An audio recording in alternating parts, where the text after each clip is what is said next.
ಬಸವತತ್ವದ ಜ್ಞಾನಾಮೃತವನ್ನು ದಿನ ಪ್ರಸಾರ ಅಂತಂದ್ರೆ ಬರೀ ಅನ್ನ ಕೆಲಸ ಮಾಡ್ತಾರೆ.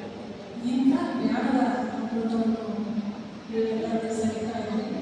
ಅಂಥ ಮಕ್ಕಳಿಗೆಲ್ಲರಿಗೂ ಹಾಗೂ ಕಾರ್ಯಕ್ರಮಗಳಲ್ಲಿ ಭಾಗಿಯಾಗಿರುವಂಥ ಸರ್ವಯುವಾದಂಥ ಭಕ್ತಿಯ ಶರಣ ಶರಣಾರ್ಥಿ.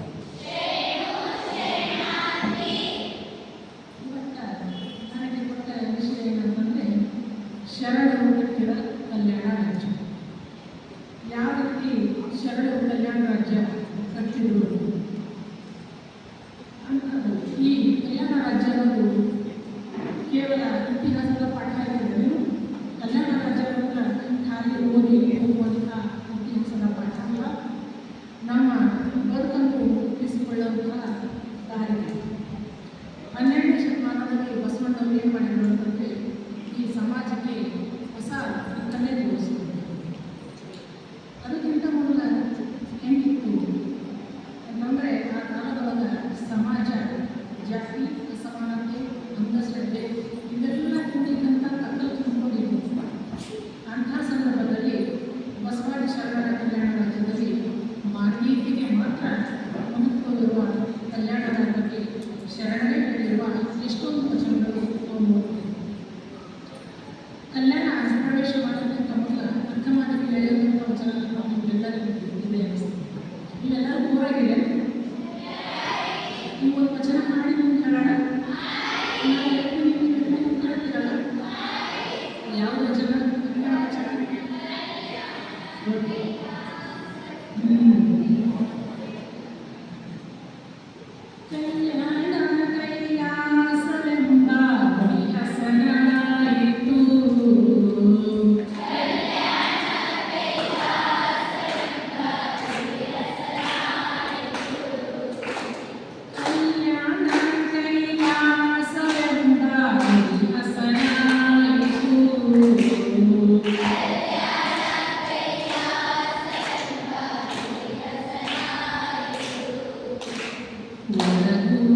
ಯಾವಾಗ ಯಾವಾಗ ಕಲ್ಯಾಣ ಹೋಗ್ಲಿ ಅನ್ನುವಂಥ ಪ್ರವಾಗ ಆಗಿತ್ತು. ಬಸವಣ್ಣನ